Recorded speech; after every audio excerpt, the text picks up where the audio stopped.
we have the kit ready to go. The next step in the process is establishing the array, laying out the array.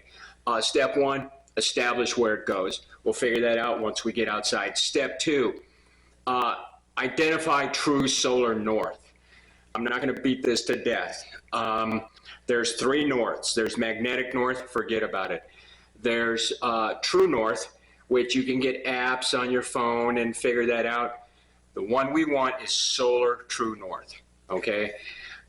You can go on the internet and find solar true north. Just put that in your browser and look it up.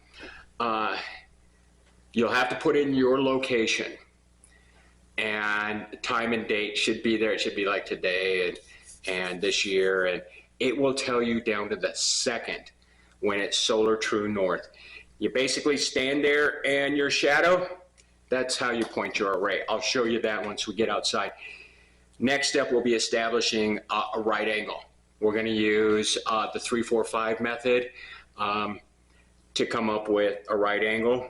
After that, you start laying out your grid. You start putting in where your post piers are going to go. And to do that, to identify how many posts we need, how many piers we need, and what size, for me, because I use Snap and Rack, we're going to use the configuration report. Before we go out in the field, I'll go over this report with you, and I'll show you how many post piers we need, how big they have to be, and how deep they have to be. This report will also give you the spacing on that, so you don't have to come up with that stuff yourself. It's all here, and because it's from the manufacturer, your county will say, how'd you install this? I said, I installed it per the manufacturer's instructions. Okay, let's look at that report. Before we head outside, I just wanted to go over this configuration report. It's really, really handy, especially when it comes to laying out your ground mount system. I mean, after all, this is the company that designed the racking system. So I'm not going to go over it in too much detail. There's just a few numbers on here that I wanted to pull off and discuss with you now before we head out into the field. And those are right here. This here describes your piers, posts, same thing, and how many you need and their size and everything. So according to this report, you've got your front ones and your rear ones. In my case, and this is just representative, in my case I've got 6 front posts, 6 rear posts, okay? Each pier for the post is 18 inches, both front and rear. So that means I need 18-inch sonotubes. The depth of the piers is 60 inches, both front and rear. That gives me my absolute basics that I need for the piers. Up in here, it gives me the distances that I need to put them apart. So this here is basically my grid. Down here, it gives me my totals. There's going to be a total of 12 posts, so 12 piers. I'm using 1.5-inch pipe total with all the braces and everything, which are laid out here. We'll go over that when we get to it.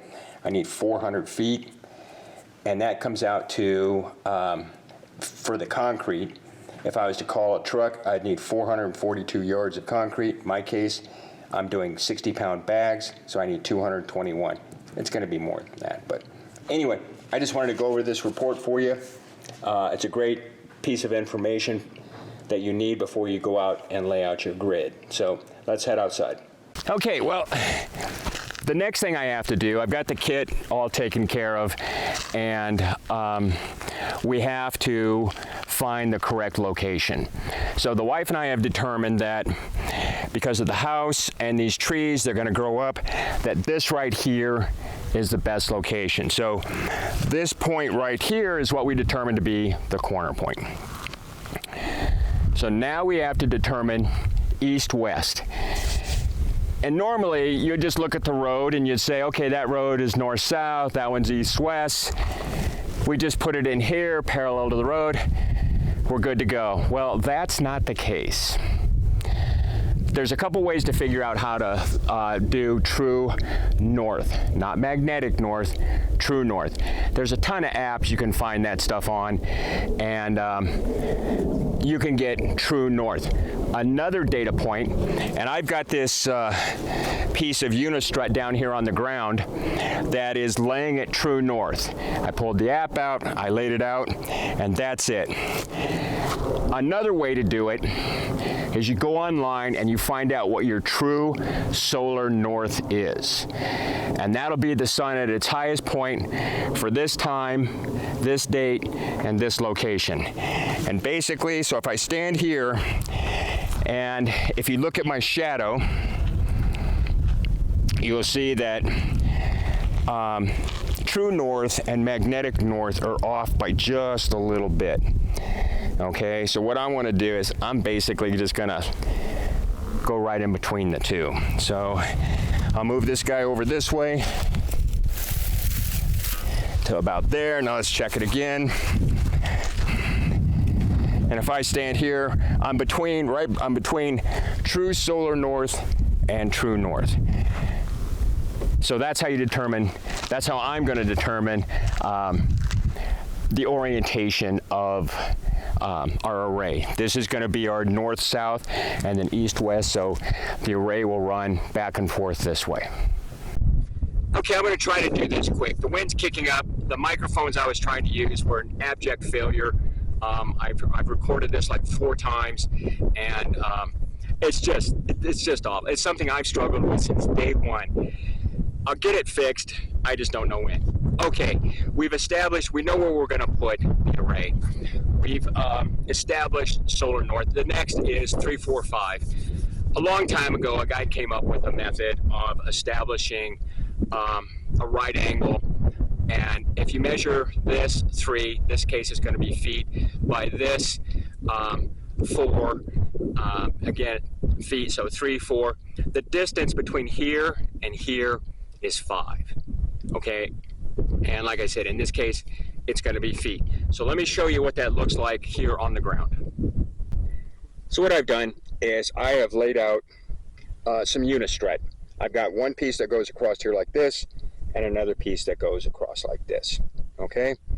This here is my solar north. Okay, so what I've done is I've gone from that corner there to here, and I put a 3. So there's the 3.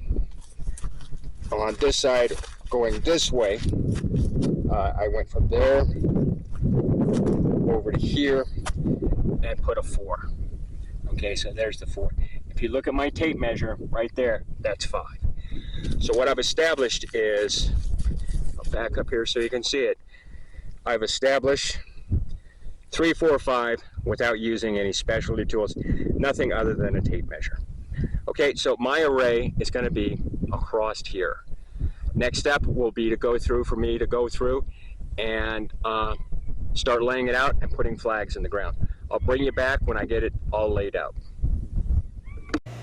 Well, I'm getting ready to go out and lay out the actual spots where we're going to put the piers. And I wanted to come up with my own little drawing to show where they go and get a really good understanding of the layout before I went out and just started marking stuff. I also wanted to come up with a way to cross-reference the numbers. So this is what I came up with. The first 2 numbers that are important are the east-west post spacing. So on here, that's 78 inches, so I put that right there. The next number, which is B, is 83.14 inches, and I put that there. Now, I couldn't come up with a way to cross-reference this, but I did come up with a way to cross-check this, and that is if you take 78 and you go 1, 2, 3, 4, 5, it comes up to 32.5 feet. So that's D. So we come up here to D, and there it is, 32.5 feet. Now here it lists an overhang of 31.5 inches. So if you put that overhang on each end of the 32.5, these 3 numbers add up to 38, feet, which is C, which is that right there. So basically, everything checks out, and I've got a nice little map, so let's go out and put some flags in the field. Before I start drilling the actual piers, I wanted to make sure that I fully understand what the drawing says and what the snap and rack configuration tool says. So I just want to make sure I've got everything, a complete understanding of this. Okay, so if you look at the drawing, okay, it's got 3 on here. Which one are we going to use? Well, we're not going to use this one. And this one here is on sloped ground, so I don't need it. So we're going to use the standard pier detail. So what I need to know is what is the pier depth and what is the pier diameter. This is just typical 4 inches, so I'm not concerned about that. The depth, if you go up here to A, pier depth is 60 inches. So there, we've identified that as 60 inches. And the pier diameter is 18 inches. So we've got that. So now we've got a drawing all marked up that we can work from. So let's go drill some holes.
Oh, there you go.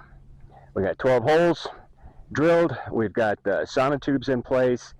I put some covers on them to keep the rain out. We got some rain coming the next day or two, and I got blocks holding the covers down. I've called for an inspection, so hopefully today's Sunday. Hopefully by Tuesday we'll get the inspection complete, and we can move on to the next phase. Is everything all perfectly straight and lined up and exact? No, but we did make a lot of progress.